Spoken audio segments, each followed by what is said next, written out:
민주당 이재명 대선 후보는 나라의 미래와 국민의 삶을 놓고 진지하게 논의하자며 국민의힘 윤석열 후보에게 1대1 회동을 제안했습니다. 국립현충원 참배로 일정을 시작한 윤 후보는 이번 대선은 대장동 게이트 몸통과 싸우는 전쟁이라며 이 후보를 향해 날을 세웠습니다. YTN이 리얼미터에 의뢰해 진행한 여론조사에서 국민의힘 지지율은 최고치를 경신한 반면 민주당의 지지율은 현 정부 출범 이후 최저치로 나타났습니다. 문 대통령의 지지율도 동반 하락해 최저 수준이었습니다. 요소수 품귀 사태가 계속되는 가운데 국내 최대 제조 공장이 지난주부터 일부 생산 공정을 멈췄습니다. 중국에서 요소가 수입되지 않으면 다음 달부터 모든 공정을 완전히 중단해야 해 상황이 갈수록 악화하고 있습니다. 정부는 급한 대로 이번 주 안에 호주에서 요소수 2만 리터를 들여오기로 했고 군도 비축 물량 일부를 민간에 푸는 방안을 검토하고 있습니다. 사재기 합동 단속도 시작됐습니다. 단계적 일상회복 시행 첫 주인 지난주 코로나19 하루 평균 확진자 수가 2,133명으로 5주 만에 다시 2,000명대를 기록했습니다. 특히 학교와 종교시설, 병원 등에서 집단 감염이 다수 발생하면서 감염 재생산 지수도 7월 중순 이후 최고치인 1.2로 3주 연속 증가했습니다. 전국 곳곳에 강한 비바람이 불고 있습니다. 낮부터는 찬공기가 유입되면서 기온이 크게 떨어지겠고 강원 산간은 밤사이 눈이 내리며 대설특보가 발효될 가능성이 있습니다. 시청자 여러분 안녕하십니까? 뉴스앤 이슈 시작합니다. 물류 대란으로 이어질 수 있는 요소수 품귀 현상이 갈수록 심각해지고 있습니다. 국내 최대 요소수 제조 공장도 지난주부터 일부 생산 공정을 멈췄습니다. 중국 수출이 재개되지 않는 이상 당장 다음 달부터는 모든 제조 공정이 일제히 중단될 수밖에 없습니다. 현장에 취재기자 나가 있습니다. 김우준 기자. 네, 롯데 정밀화학 요소수 제조 공장에 나와 있습니다. 네, 요소수 제조 공장 상황 어떻습니까? 네, 제가 나와 있는 이 공장은 이 울산에 위치해 있습니다. 따라서 인근에 있는 울산항과 부산항에서 이 중국으로부터 요소를 들여와서 이 공장에서 요소수를 만드는 겁니다. 이 국내 최대 공장인데요. 이곳에서 만들어지는 이 요소수만 이 10,000톤. 그러니까 이 국내 화물 차량 100만 대가 2, 3일에 한 번씩 쓸 수 있는 양입니다. 국내 총 생산의 50%를 바로 이 울산 공장에서 담당을 합니다. 하지만 이 울산 공장조차도 이번 중국발 요소 파동을 여파를 아예 비껴나지 못한 상황입니다. 이 보시는 것처럼 제가 나와 있는 곳이 이 포장동인데요. 이 10리터짜리 이 요소수, 시중에서 쉽게 볼 수 있는 요소수를 만드는 곳입니다. 원래 같았으면 이 파이프 라인을 따라서 요소가 들어와서 이 해당 통에 넣어지게 됩니다. 하지만 보시는 것처럼 완전히 공장 가동이 멈춘 상태입니다. 이 옆을 보게 되면 이 생산 라인이 쭉 따라 보이게 되는데 작동되는 기계 하나 없는 상황입니다. 이 분량을 검별할 수 있는 기계도 작동을 멈췄습니다. 현재 이곳 공장은 얕은 이 기계음 소리만 들릴 뿐 정막만 감돌 뿐입니다. 지난 4일부터 이 요소 대란, 이 요소 수입이 더 이상 되지 않기 때문에 공장 가동이 완전히 멈춘 건데요. 뒤로 보시는 것처럼 원래는 이 곳을 가득 채워야 되는 요소수가 지금은 단 보시는 것처럼 2.5% 정상 대비 2.5%밖에 남지 않았습니다. 앞으로 만약 이 같은 상황이 변하지 않으면 2주 뒤에는 공장 문을 완전히 닫아야 될 판입니다. 이 공장 관계자 인터뷰 한번 들어보도록 하겠습니다. 요소 수급 이슈로 인해서 11월 가동률 하락, 월말 생산 가동 중단이 불가피한 상황이고 12월 내에 시장 내 요소 재고 소진이 예상되고 있습니다. 지금까지 중국에서 요소를 대부분 수입했던 이 공장도 2주 뒤면 비축했던 요소 재고가 모두 바닥납니다. 이 요소 공급이 중단되면 그나마 출하되고 있던 포장되지 않은 도매 물량, 이른바 벌크 물량조차 완전히 멈추게 됩니다. 이 말은 우리나라 생산하는 요소수 절반이 더는 나오지 않는다는 건데요. 이미 요소수 공급 부족으로 인해 판매 현장에서는 혼란이 가중되고 있고 그나마 남아있는 요소수는 10배나 웃돈을 줘도 구하기 어려운 지경이라서 국내 생산 절반을 책임지던 이 공장 물량까지 완전히 바닥나면 상황은 더욱 심각해질 수밖에 없습니다. 현장에 나와 있다 보니 요소수발 물류 대란이 정말 코앞에 다가왔다는 게 느껴질 정도입니다. 네, 김우준 기자, 상황이 심각해 보이는데 그래서 정부도 특단의 대책을 내놨죠? 네, 그렇습니다. 이번 요소수 대란의 가장 큰 핵심 원인은 중국의 수출 제한입니다. 국내에서 생산하는 이 요소수의 대부분의 그 원료를 중국에서 수입해 왔는데 중국이 수출을 제한하면서 이른바 이 사달이 난 겁니다. 따라서 정부도 우선 요소수 공급을 위해서 특별 대책에 나섰습니다. 이번 주에 호주에서 일단 2만 리터를 들여오겠다라는 방침입니다. 상황이 긴급한 만큼 군 수송기까지 동원한다고 밝혔는데요. 이와 함께 가용 가능한 외교 채널을 모두 총동원해 중국 정부의 기존 계약뿐만이라도 수출이 진행될 수 있도록 협조를 요청한다는 계획입니다. 또 오늘부터 요소수와 요소를 매점 매석을 하다 적발되면 처벌을 받게 됩니다. 이 월 평균 판매량보다 10%를 초과해 보관하는 행위를 매점 매석으로 보고 적발될 경우 3년 이하의 징역 또는 1억 원 이하의 벌금에 처해집니다. 이와 함께 정부는 환경부, 산업부, 관세청 등 관계 부처로 구성된 합동 단속반도 운영한다는 방침입니다. 지금까지 울산 롯데 정밀화학 요소수 공장에서 YTN 김우준입니다. 네, 보신 것처럼 요소수 품귀 사태가 계속되자 군도 비축 물량을 푸는 방안을 검토하고 있죠? 네, 그렇습니다. 이를 위해 국방부가 군의 비축 물량 규모를 파악하고 있습니다. 국방부 취재기자 연결해서 자세한 내용 알아보겠습니다. 김문경 기자. 네, 국방부입니다. 네, 군의 요소수 방출이 확정될 경우 물량은 어느 정도로 파악되고 있습니까? 네, 아직 정확한 방출 물량은 파악되지 않고 있습니다. 일각에서 20만여 리터 정도가 될 것이라는 얘기가 나오고 있는데요. 이와 관련해 군 당국은 수량을 확인 중이라며 말을 아꼈습니다. 군은 이를 위해 현재 각 군별로 요소수 물량을 파악하고 있는 상황입니다. 현재 육해 공군과 해병대는 신형 디젤 엔진 차량 보유량을 기준으로 수개월치의 요소수를 비축 중인 것으로 알려졌습니다. 비축 물량 일부를 민간에 풀더라도 당장 임무 수행에는 큰 지장이 없지만 유사시에 대비해야 하는 군의 특성상 비축 물량에 손대는 것은 부적절하다는 비판도 제기될 수 있습니다. 이에 따라 군에서 일정 기간 사용해야 하는 양을 분류한 뒤 남은 분량을 민간에 공급할 것으로 보입니다. 국방부는 관계부처의 요청이 올 경우 군사작전에 지장을 초래하지 않는 범위 내에서 한시적으로 대여하는 방안을 검토 중이라고 밝혔습니다. 또 현재 비상 상황이기 때문에 군의 비축 물량은 일반 트럭 등이 아닌 긴급한 분야에 우선 지원될 것으로 예상됩니다.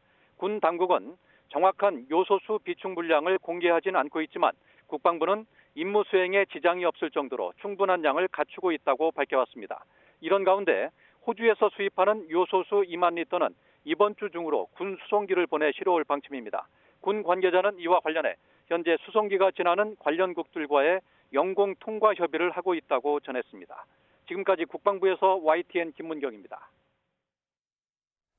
네, 지금부터는 코로나19 관련 소식 전해드리겠습니다. 잠시 뒤에 중앙재난안전대책본부 브리핑이 시작될 예정인데 먼저 현장 화면 보시겠습니다.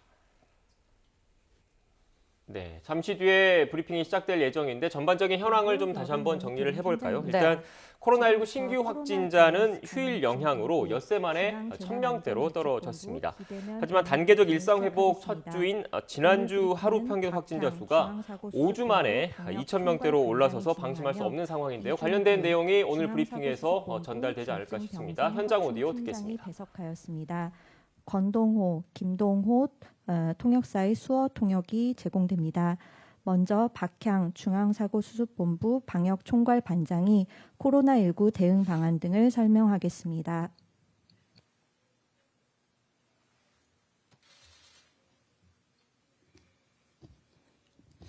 네, 11월 8일 월요일 중대본 브리핑을 시작하겠습니다. 먼저 지난 한 주의 유행 상황에 대해서 말씀드리겠습니다. 먼저 의료 대응 여력입니다. 의료 대응 체계는 현재 안정적인 상황을 유지하고 있습니다. 오늘 기준으로 중환자 전담 치료 병상은 총 1,121병상 중 511병상으로 45.6%가 사용 가능합니다. 감염병 전담병원은 4,007병상으로 39.8%가 사용 가능합니다. 생활치료센터도 49.9%의 여유가 있습니다. 현재 총 3,879명이 재택치료를 받고 있습니다. 어제 재택치료로 배정된 확진자는 총 493명입니다. 의료체계는 40 내지 50%의 여유를 보이고 있으며 지금 재택치료를 활성화시키기 위해 각 지역이 대응체계를 강화하고 있는 상황입니다. 둘째로 위중증 및 사망 현황입니다. 10월 30일 일요일부터 11월 6일 토요일까지 위중증 환자와 사망자 수는 모두 직전주 대비 증가했습니다. 지난주 하루 평균 위중증 환자는 365명이고 직전주에는 333명이었습니다. 60세 이상 79.2%고 고령층이 대다수를 차지하고 있습니다. 지난 일주간 총 사망자 수는 126명입니다. 삼가 고인의 명복을 빌고 유가족께도 위로의 말씀 드리겠습니다. 60대 이상의 사망자가 직전주 72명에서 지난주 122명으로 크게 증가했습니다. 지난 5주간 코로나19로 사망한 452명을 분석해보면 예방접종을 완료하지 않는 경우가 325명, 71.9%입니다. 또한 60대 이상이 405명으로 89.6%입니다. 접종을 받지 않을수록 또 그리고 고령층일수록 사망의 위험이 커지고 있습니다. 특히 고령층이신 분들 중에 아직 접종을 완료하지 않았다면 반드시 접종을 받으실 걸 다시 한번 공고드립니다. 다음으로 지난 한 주간의 유행 규모입니다. 지난 1주간의 하루 평균 국내 확진자 수는 2,134명입니다. 직전주 1,716명보다 24.3% 증가했습니다. 직전주에 다시 증가세로 전환된 이후 2주 연속 증가하는 양상입니다. 지난 한 주간 감염 재생산 지수도 1.20으로 3주 연속 증가하고 있으며 확산세가 유지되고 있는 것으로 보입니다.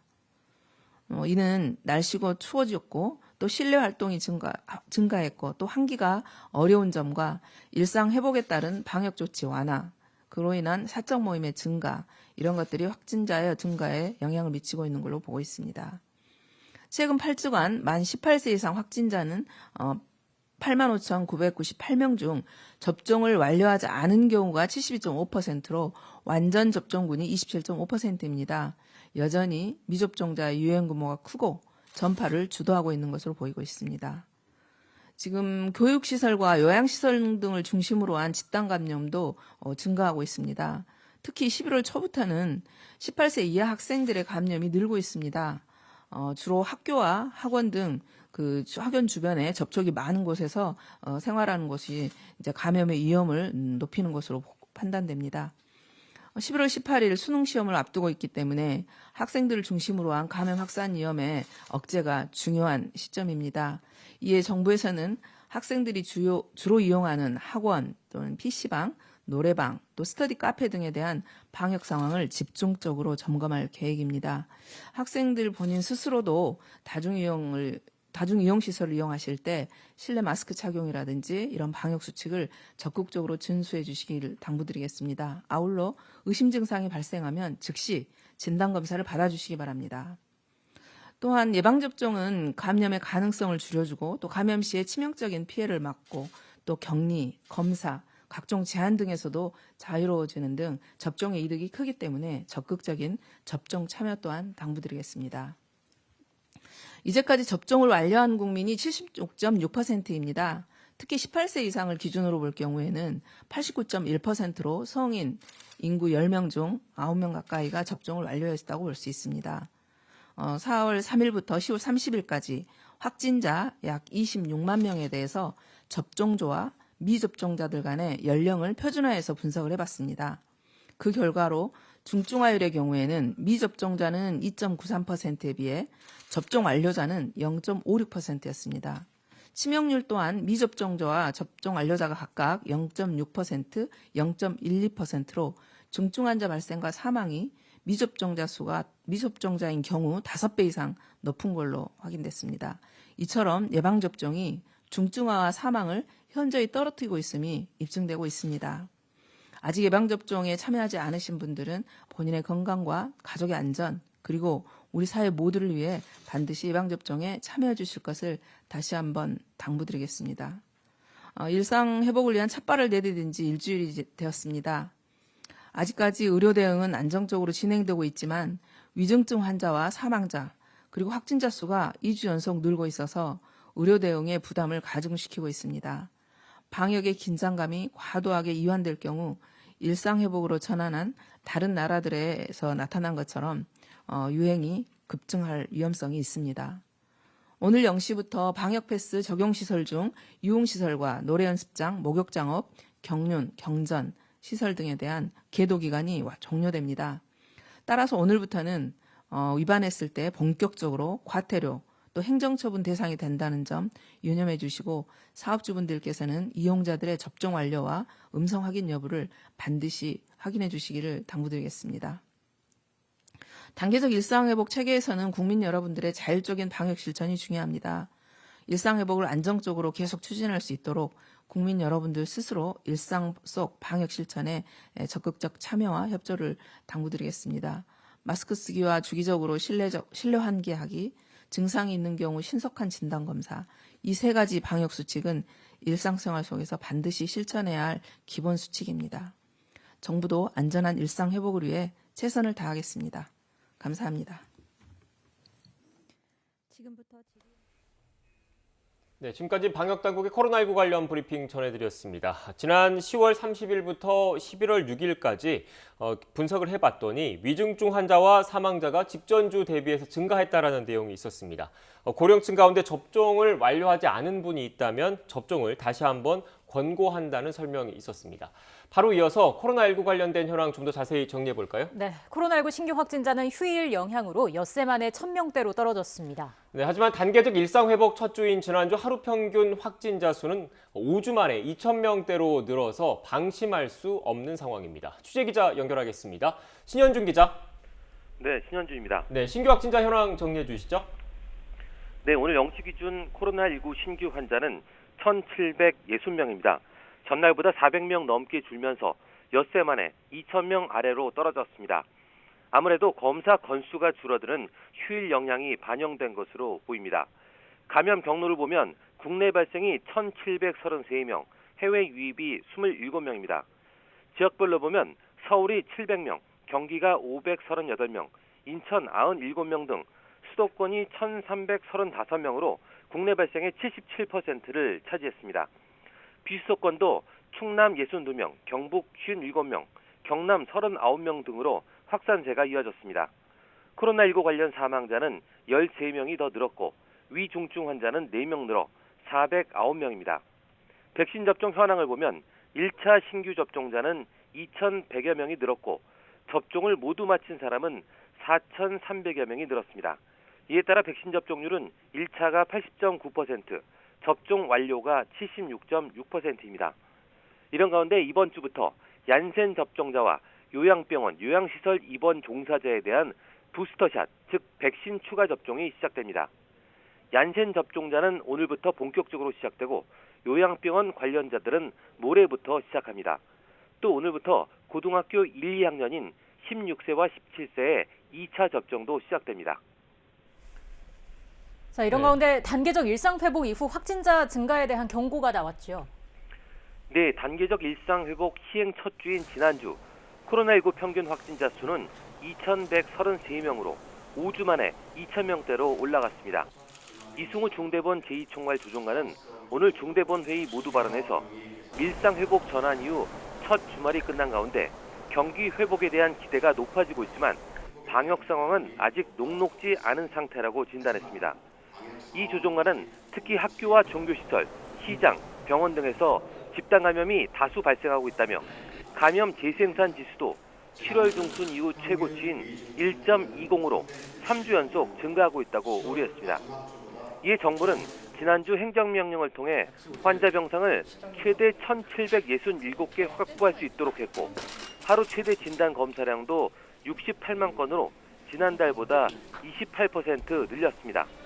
이 제2총괄조종관은 또 오는 18일 대학 수학 능력 시험을 앞두고 방역 관리를 강조했는데요. 수능 일주일 전인 이번 주 목요일부터 전국의 모든 고등학교가 원격 수업으로 전환한다며 교육당국을 중심으로 학생들이 많이 찾는 입시학원과 스터디 카페 등에 대한 방역 점검을 보다 철저히 해달라고 당부했습니다. 지금까지 사회 2부에서 YTN 신현주입니다. 얀센 백신을 맞은 140여만 명에 대한 추가 접종은 오늘부터 시작됐습니다. 다른 백신보다 돌파 감염 비율이 높게 나타나서 추가 접종 일정도 2개월 간격으로 앞당겼습니다. 일상 회복을 위한 첫 발을 내디딘 가운데 수도권에서는 집단 감염이 계속되고 있습니다. 위탁 의료기관에 나가 있는 취재기자 연결합니다. 황보혜경 기자.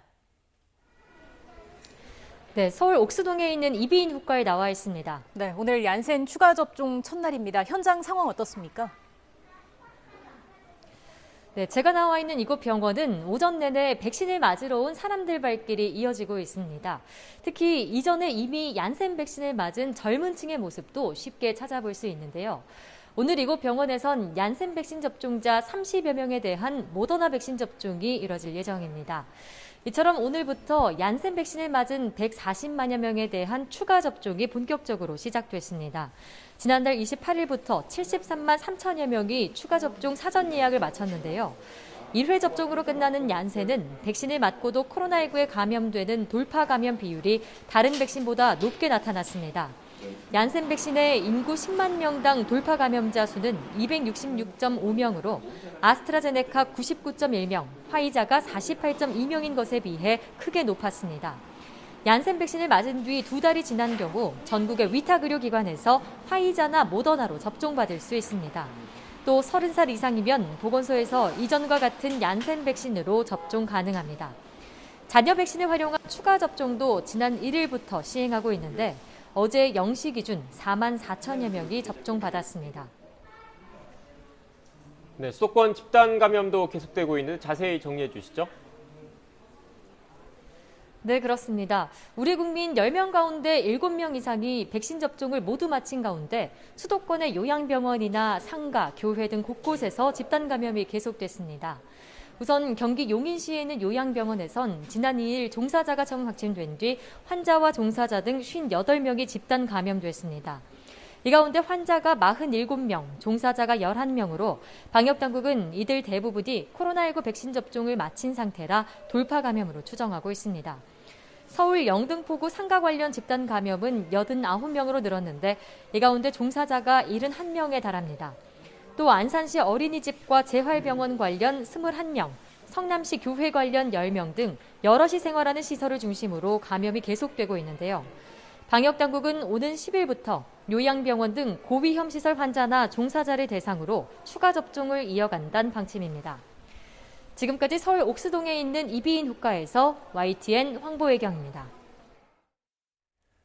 대선 경선에서 고배를 마신 홍준표 의원이 캠프 해단식을 진행하고 있습니다. 앞서 홍 의원은 이른바 비리 의혹 대선에 참여하지 않겠다는 뜻을 밝히면서도 평당원으로 돌아가는 것뿐이라며 원팀이 안 된다거나 당이 분열하는 것처럼 해석하지 말라고 당부했습니다. 해단식 현장 모습 보시겠습니다.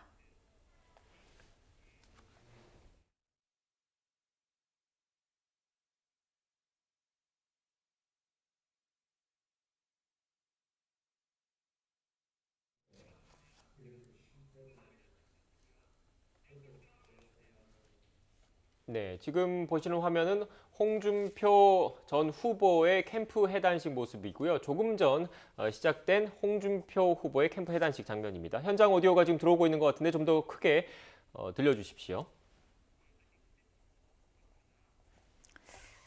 자, 국민의힘 대선 경선에서 2위를 기록한 홍준표 의원, 조금 전 캠프 해단식을 시작했습니다. 홍 의원은 윤석열 후보를 상대로 일반 국민 여론조사에서는 앞섰습니다마는 당원 투표에서 밀려서 대선 본선 행이 좌절됐죠. 오늘 캠프의 해단식을 갖고 있습니다. 현장 음을 함께 들어보겠습니다.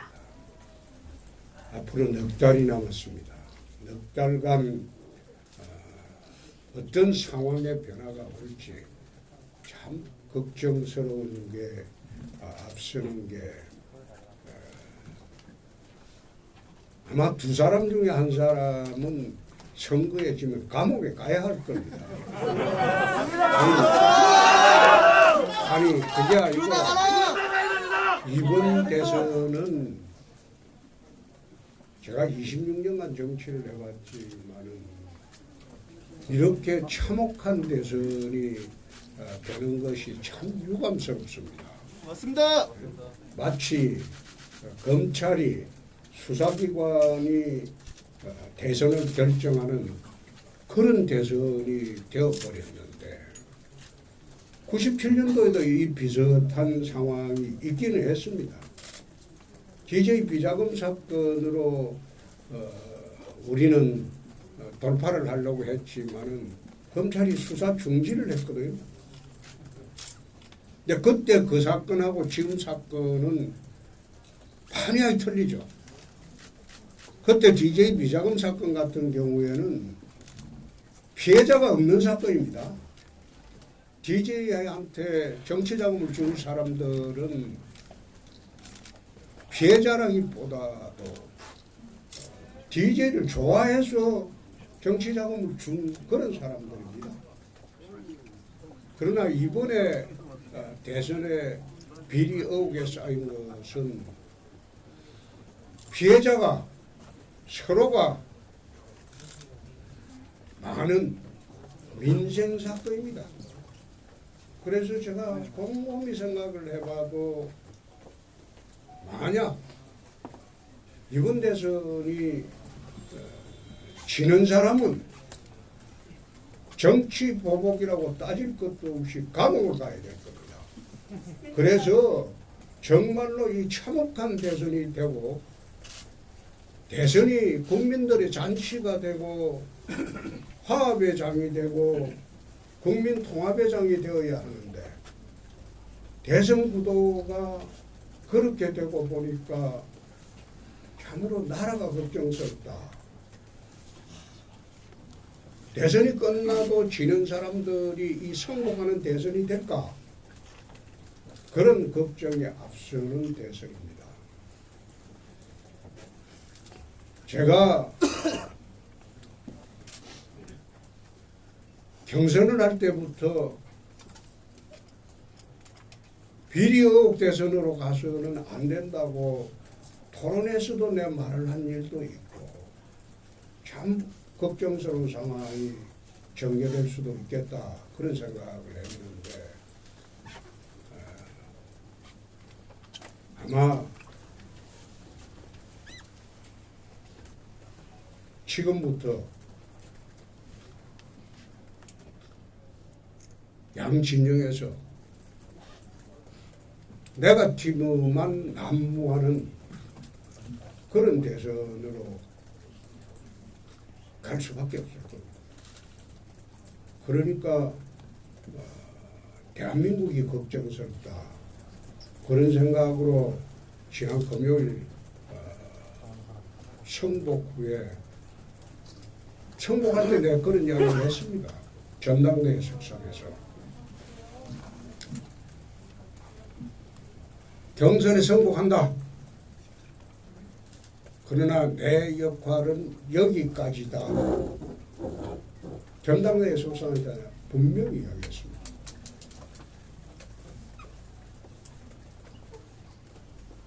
비리 대선에는 참여하지 않는다. 그리고 당원들이 힘을 합쳐서 정권 교체에 나서주기를 바란다. 그런 말씀을 드렸는데 끝까지 무대로 이거는 원팀 정신하고 별개일 겁니다.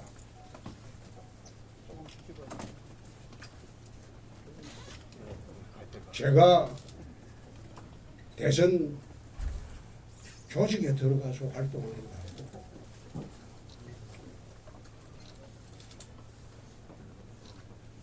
백의 종군하는 거하고 그거는 원팀 정신 주장을 하면서 그렇게 하는 거고요. 별개의 겁니다.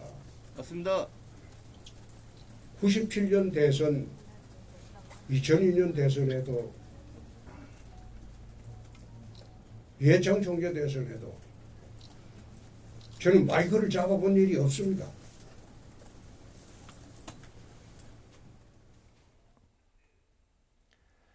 네, 지금까지 홍준표 의원의 캠프 해단식 장면 전해드렸습니다. 주요 내용 간략하게 다시 한번 정리해드리겠습니다. 먼저 홍준표 의원은 열광적으로 지지해준 지지자들에게 죄송하다면서 민심의 100분의 1인 당신만으로는 대선에서 승리하기 어렵다라고 밝혔습니다. 또 경선에 승복하고 나의 역할은 여기까지라고 이미 밝혔다면서 비리 의혹 대선에는 참여하지 않을 것이라고 설명했습니다. 보다 자세한 내용은 또 이어지는 뉴스에서 전해드려야 할 것 같고요. 바로 이어서 정치권 소식 좀 더 알아보겠습니다. 민주당 이재명 후보가 국민의 삶을 놓고 진지하게 논의하자면서 국민의힘 윤석열 후보에게 1대1 회동을 깜짝 제안했습니다. 반면 윤 후보는 처음으로 중앙선거대책위원회 회의에 참석해서 이번 대선은 대장동 몸통인 부패와의 전쟁이 이슈라며 이 후보를 직격했습니다. 국회에 연결하겠습니다. 김승환 기자. 네, 국회입니다. 네, 대선 후보 간의 1대1 회동 조금은 낯섭니다. 이 후보가 제안한 내용 어떤 건지 자세히 전해주시죠. 네, 이 후보는 오늘 오전 중앙선거대책위원회 모두 발언에서 각자가 추구하고자 하는 정책 내용은 다를 수 있지만 궁극적으로 민생이 목적이라는 건 이견이 없을 거라면서 1대1 회동을 제안했습니다. 이 후보의 발언 내용 직접 들어보시죠. 이 나라의 미래를 놓고 우리 국민들의 삶을 놓고 진지하게 논의할 1대1 회동을 제안드립니다. 각자가 추진하고자 하는 정책들의 내용은 다를 수 있지만 그러나 궁극적 목적은 결국 국민의 민생이다, 국민들의 먹고 사는 문제이다라고 하는 점에는 이견이 없을 것으로 생각합니다. 이어 이 후보는 스타트업 정책 토크에서 창업자들로부터 애로사항을 들으며 2030 청년층 표심을 잡기 위한 행보도 이어갑니다. 또 오후엔 조계종 총무원장 원행 스님과 한국교회 총연합을 찾아서 종교계 인사들과도 만납니다. 네, 이런 제안에 대해서 윤석열 후보 측의 반응은 나왔습니까? 네, 아직 윤 후보의 공식 반응은 없습니다. 다만 김기현 원내대표는 회의 뒤 취재진의 질문에 느닷없이 정치쇼하듯 만나는 건 아닌 것 같다면서 만나는 건 열려 있지만 성과로 이어질 수 있는 만남이 돼야 한다고 말했습니다. 앞서 윤석열 후보는 아침 8시 서울 동작구에 있는 국립현충원을 찾아서 선열의 뜻을 받들어 국민 승리의 시대를 열겠다는 방명록을 적으며 공식 일정을 시작했습니다. 이어 후보 선출 뒤 처음으로 당 공식 회의인 최고위원회에 참석해 정식 상견례를 했습니다.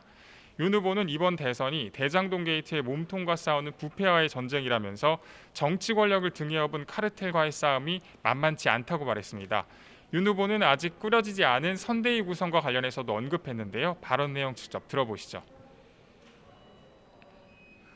과거에 비대위원장을 하셨던 분들, 또 원로 고문님들 이런 분들하고 고견을 다 들어서 우리 당과 함께 이 선거대책 조직을 구성을 할 생각입니다. 선거라고 하는 것이 특정 캠프의 선거가 돼버리면은 집권 후에도 이것이 유사 독재로 흐를 가능성이 많습니다. 그래서 저는 처음부터 갖고 있던 생각이 경선은 캠프 중심으로 하더라도 이 대선은 우리 당이 중심이 되고. 윤 후보는 앞서 언론과의 인터뷰에서 문재인 대통령을 만나면 대선 관리를 위한 중립내각 구성과 대장동 게이트 특검 수용 요청과 함께 고발 사주 의혹 동시 특검도 수용할 용의가 있다고 말했습니다. 지금까지 국회에서 YTN 김승환입니다. 대장동 의혹을 수사하는 검찰 전담수사팀에서 부장검사를 포함해 코로나19 확진자가 6명 발생했습니다. 검찰은 일단 방역을 마치고 김만배 씨와 남욱 변호사 등 구속된 핵심 피의자 조사를 오후에 재개할 예정입니다. 검찰청에 나가 있는 취재기자 연결하겠습니다. 나혜인 기자. 네, 서울중앙지방검찰청입니다. 네, 수사팀이 뜻밖의 코로나19라는 암초를 만났는데 추가 확진자는 없습니까? 네, 지난 5일 수사관 1명이 처음 확진된 뒤 검사와 수사관 등 5명이 추가 확진 판정을 받았었는데 이후 확진자가 더 나오진 않았습니다. 음성 판정을 받은 수사팀원들은 오늘 대부분 복귀했습니다. 청사 방역과 접촉자 검사가 끝난 만큼 검찰은 일단 김만배, 남욱 두 핵심 피의자 조사를 오후에 재개할 예정입니다. 아침에는 김만배 씨 변호인들이 검찰청사를 찾았는데 서로 접견하며 오후 조사를 대비하고 있는 것으로 보입니다. 지난 4일 새벽 구속영장이 발부된 이들은 애초 바로 다음 날 조사가 예정돼 있었지만 수사팀의 확진자가 발생하면서 취소됐습니다. 구속 뒤 나흘 만에 오늘 첫 조사가 예정돼 있는데 구속 기한이 최대 오는 22일까지인 만큼 더 미루면 보강 수사에 차질을 빚을 수밖에 없습니다. 수사팀 확진자 중에는 대장동 수사를 지휘하는 경제범죄형사부 부장검사도 포함되어 있습니다. 당분간은 유진승 범죄수익환수부장이 수사 상황을 총괄할 예정입니다. 당장 모레부턴 700억 원대 뇌물과 배임 등의 혐의로 구속 기소된 유동규 전 성남도시개발공사 기획본부장의 재판도 시작됩니다. 최소 651억 원으로 공소장에 적었던 배임 액수를 다듬고 화천대유 세력의 정관계 로비 의혹을 규명하려면 수사에 더욱 속도를 내야 하는 상황입니다. 검찰은 또 최근 대장동 민간 사업자들이 지난 2014년 무렵 유한기 당시 성남도시개발공사 개발사업본부장 측에 뒷돈을 건넨 의혹도 포착하고 경위를 들여다보고 있습니다.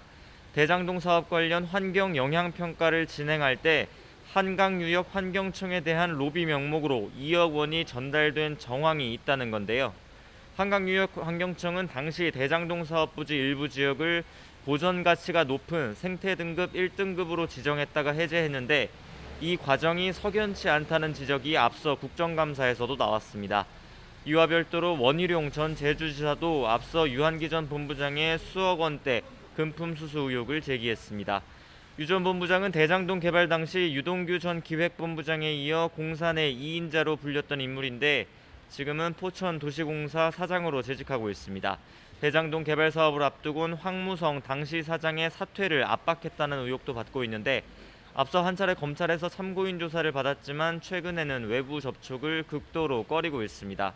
다만 금품 수수 의혹에 대해서는 앞서 입장문을 내고 자신은 김만배 씨와 일면식도 없고 말도 안 되는 허위 사실이라며 의혹을 강하게 부인했습니다. 지금까지 서울중앙지검에서 전해드렸습니다.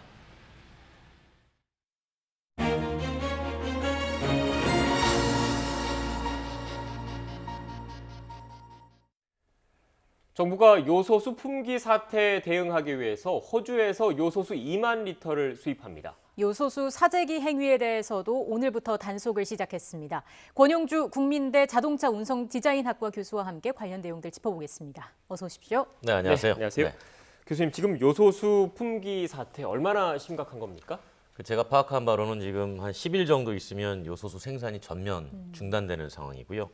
그렇게 되면 늦어도 이달 말 그쯤 되면 공급이 중단이 되겠죠. 예. 그러면 지금 요소수를 써야 되는 차량이 재고로 버틸 수 있는 건 한 달 정도 될 겁니다. 그러니까 계산상으로 12월 중순 이후부터는 실질적으로 물류 대란이 일어날 수 있다. 지금 이렇게 예측이 되고 있는 거죠. 네. 지금 저희가 당장 그 화물차들이 좀 고역이다 이런 보도를 해드리고 있는데 이것 또한 좀 적은 부분 아니겠습니까? 더 큰 대란이 일어날 수도 있는 건가요? 그렇죠. 요소수 가격이 원래는 10리터에 12,000원 정도 했단 말이에요. 근데 지금 10만 원 넘지 않습니까? 그러면 이게 화물하시는 분들 입장에서 보면 어느 날 갑자기 운임비가 증가한 거예요. 예. 일단 요소수를 못 구하는 건 둘째 치고 운임비 자체가 증가했기 때문에 지금 아예 화물차를 멈추고 나는 운임하지 않겠다. 운임해봐야 이익이 안 나는데 왜 하느냐. 그런 분들이 나타나고 계시죠. 네, 그러니까 요소수라는 게 저희가 딱 생각하기에는 디젤 차량, 화물차 이렇게만 생각을 하고 있는데 범위를 좀 넓혀보면 택배 차량도 디젤 차량이 있을 것이고 건설 기계, 레미콘 차량 그리고 또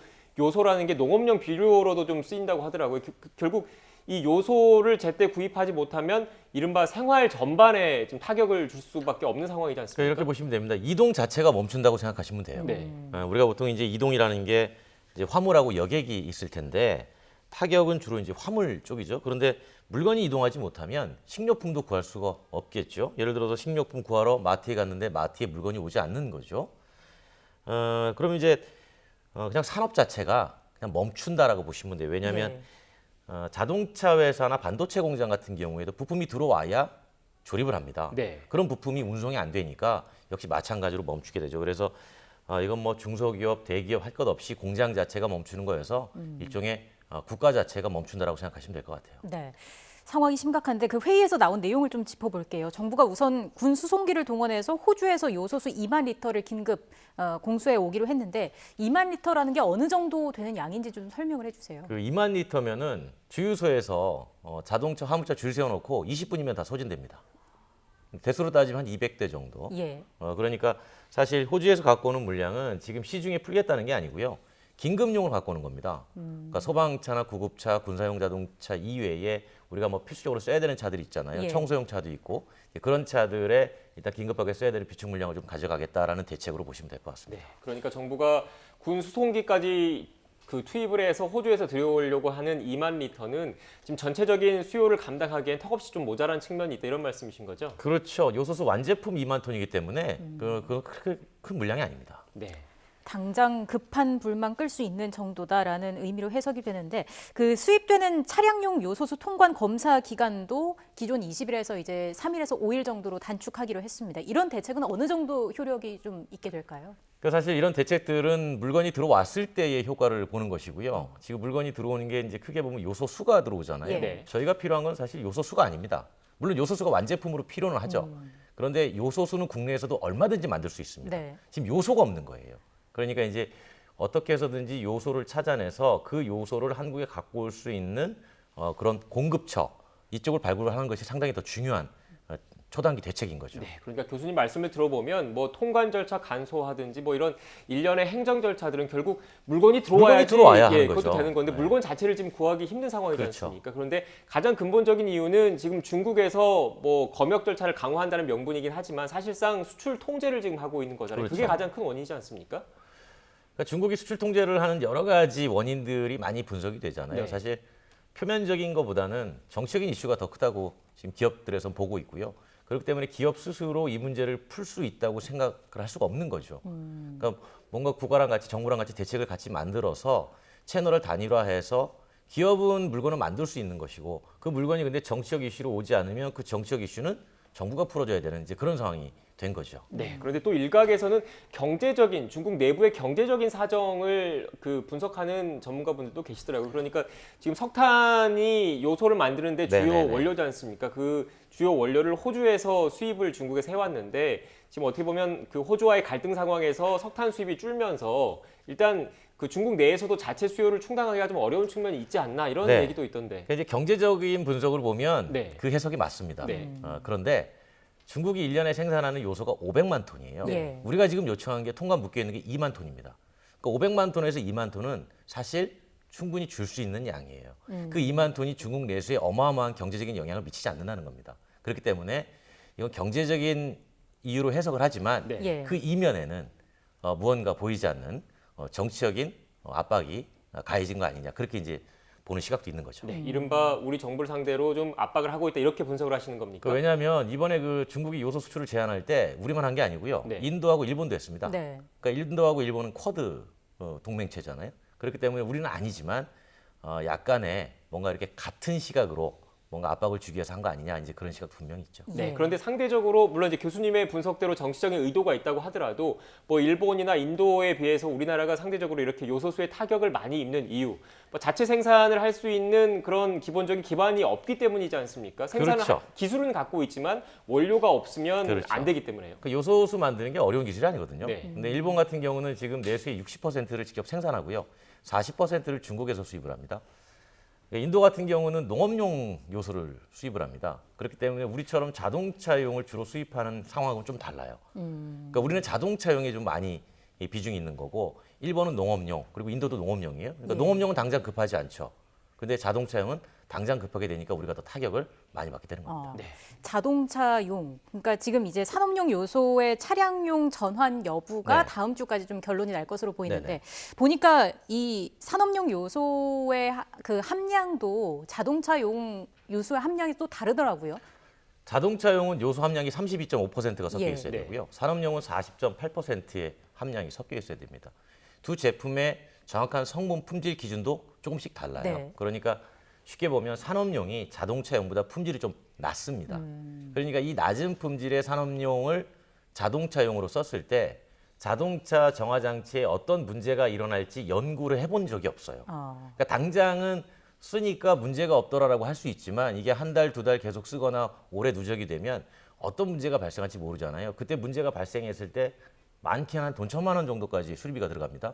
그 수리비는 과연 누가 책임질 것이냐라는 게 이제 화물 하나 물류하는 분들의 또 고민거리죠. 네, 예. 그러니까 뭐 쉽게 얘기해서 자동차 기름도 여러 종류가 있잖아요. 그렇죠. 경유, 휘발유 등이 여러 종류가 있는데 당장 뭐 그 경유차에 휘발유온다고 해서 차가 상할 수가 있는 거지 않습니까? 그렇죠. 그런 것처럼 요소수도 불순물이 있기 때문에 같은 요소라도 산업용과 자동차용은 다르기 때문에 이게 어떤 자동차에 악영향을 미칠지 모른다 이런 말씀이신 거예요. 그래서 지금 환경부가 한 2주에서 3주 정도 지금 실험을 하는 중입니다. 네. 어떤 문제가 나타날지. 그런데 이제 그 실험 기간이 2주, 3주밖에 안 되잖아요.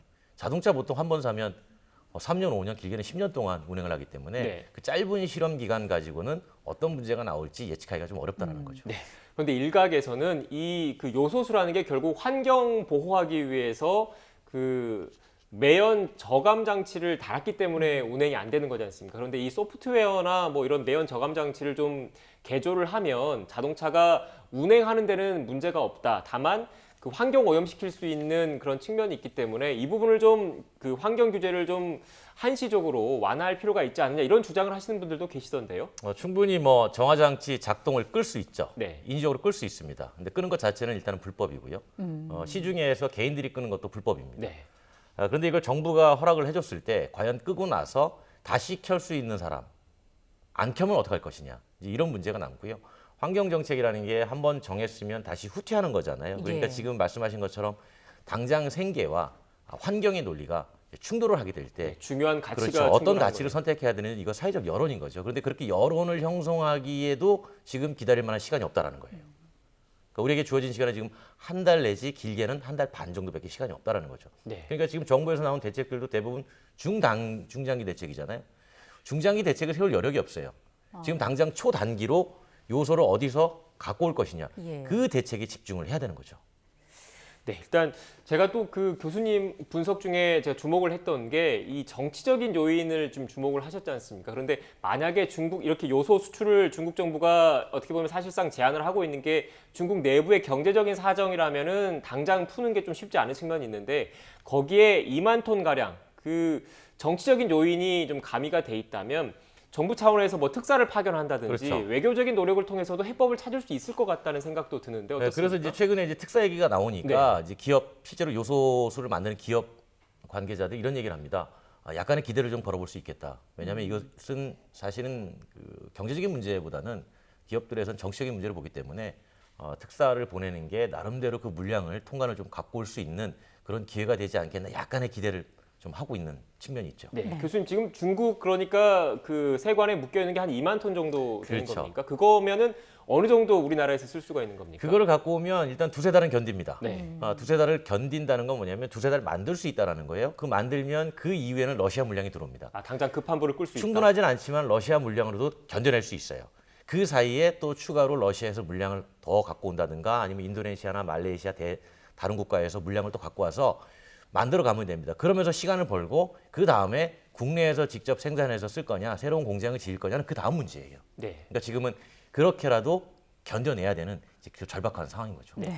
교수님께서 말씀하신 그 2만 톤이라는 게 이미 우리나라 그 기업이 당연히 받아와야 될 계약이 그렇죠. 성사되고 그냥 배에만 항구에서 배에만 실으면 되는 그 물량을 말씀하시는 겁니까? 맞습니다. 네. 그 물량만 실으면 되는데 그걸 막아놓은 거잖아요. 네. 그러니까 그거라도 풀리면 지금 일시적인 위기는 다 해소할 수 있습니다. 네. 물론 중장기적인 대책은 그 차후의 문제이지만 일시적인 문제가 해결이 돼야 중장기를 생각할 수가 있잖아요. 네. 근데 일시적인 문제가 해결이 안 되면 당장 12월 말부터 우리는 엄청난 산업 여파에 시달리게 되고 그것은 뭐 말씀하신 것처럼 일종의 이동의 마비까지 갈 수 있게 되는 거죠. 네. 발빠르게 좀 움직일 필요가 있어 보이고 오늘부터 또 시장 교란 행위를 하지 못하도록 정부가 사재기 단속을 시작한 거죠. 네네. 매점 매석하면 안 된다라고 하는데요. 예. 사실 그것도 1차 협력사들은 통제가 됩니다.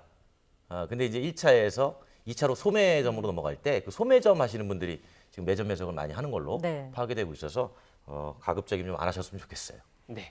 교수님 그리고 마지막으로 이 얘기도 해봐야 될 것 같습니다. 차제 이렇게 그 얼마 전에 그 일본과의 그런 소재, 부품 이런 수출 규제 때문에 어려움을 많이 겪었지 않습니까? 그런데 또 이번에 이런 요소와 관련돼서 이렇게 어려움을 겪고 있는데 주요 공급망, 주요 원료에 대해서 특정 국가의 의존도가 지나치게 높을 경우에 이렇게 좀 그 절박한 상황이 올 수가 있지 않습니까? 전반적으로 좀 재검토할 그 점검을 할 필요는 없겠습니까? 필요는 있죠. 네. 다만 이제 그게 전략 물자로 지정을 하든 하지 않든 이게 우리가 필요하다고 생산을 할 경우에 그게 이제 원가 경쟁력에서 떨어지면 그렇죠. 국내 기업은 안 만들 거 아니에요. 그때 이 기업의 경쟁력 약화 부분을 정부가 보전을 해줄 것이냐, 그 문제가 남는 거죠. 사실은 지원만 된다면 국내 기업들이 만들지 않을 이유가 없죠. 중국의 수입에서 갖고 오는 가격이 워낙 저렴했기 때문에 국내에서 생산을 포기한 거란 말이에요. 네. 그러니까 국내에서 생산했을 때 그 비싼 비용을 과연 정부가 보전해 줄 수 있느냐, 그 부분이 이제 과제로 남는 거죠. 네, 알겠습니다. 여러모로 과제를 던지는 이런 상황인 것 같습니다. 지금까지 권영주 국민대 자동차 운송 디자인학과 교수와 함께 요소수 관련 이야기 나눴습니다. 오늘 말씀 고맙습니다. 감사합니다.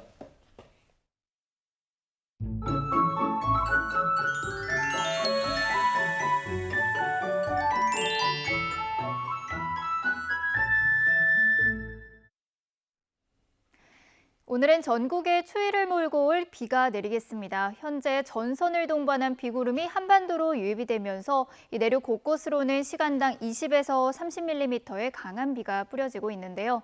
이 비구름은 오후부터 동쪽으로 점차 빠져나가겠지만 퇴근길 무렵 또 다른 비구름의 영향으로 수도권부터는 다시 비가 내리기 시작을 하겠습니다.